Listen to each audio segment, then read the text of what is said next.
Madame, Monsieur, bonsoir et merci de nous rejoindre pour ce nouveau point de l'actualité que l'on entame avec cette audience accordée par le président de la République, Abdelmajid Tebboune, au ministre saoudien de l'Intérieur, l'émir Abdelaziz Ben Saoud Ben Naïf Ben Abdelaziz Al Saoud.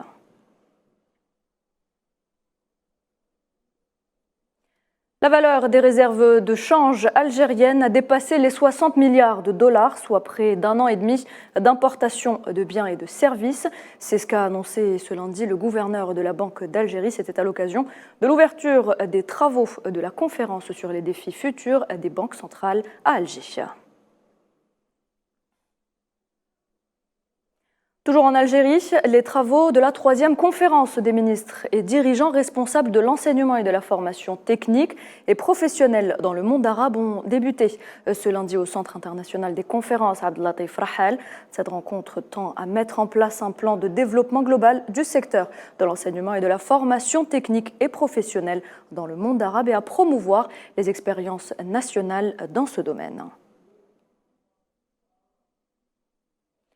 La Tunisie n'a d'autre choix que de recourir au Fonds monétaire international pour sortir de la crise. Ce sont là les propos du ministre de l'économie et de la planification, Samir Saïed. Il a ajouté que si la Tunisie parvenait à un accord avec l'institution financière, le pays pourrait bénéficier de crédits pour le financement du budget de l'année 2023.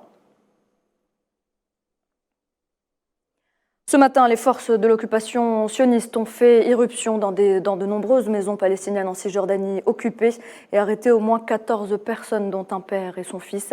Une situation quasi quotidienne que subissent les Palestiniens.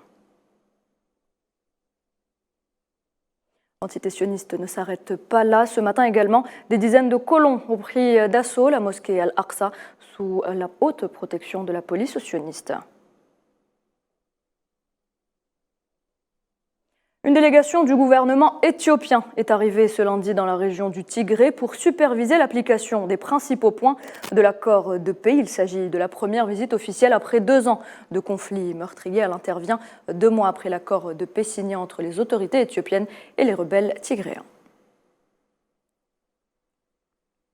Et puis l'Iran accuse le Royaume-Uni d'inciter aux émeutes. Le pays est secoué depuis plusieurs semaines, vous le savez, par de nombreuses manifestations, durant lesquelles des citoyens européens ont été arrêtés pour des degrés divers d'implication dans les émeutes. Certains de ces pays, en particulier le Royaume-Uni, ont eu un rôle provocateur incitant aux émeutes, selon Téhéran. Dans l'actualité également, 10 mois après le début de la guerre en Ukraine, Kiev appelle à l'exclusion de la Russie des Nations Unies, une demande qui n'a aucune chance d'aboutir puisque Moscou dispose d'un droit de veto au Conseil de sécurité de l'ONU.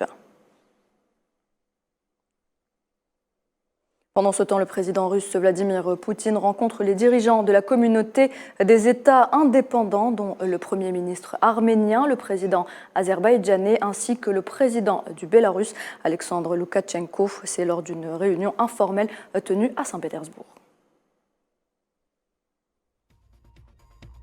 Et voilà, c'est la fin de ce point de l'actualité. Merci de l'avoir suivi. Je vous retrouve à 19 h pour le journal de la rédaction.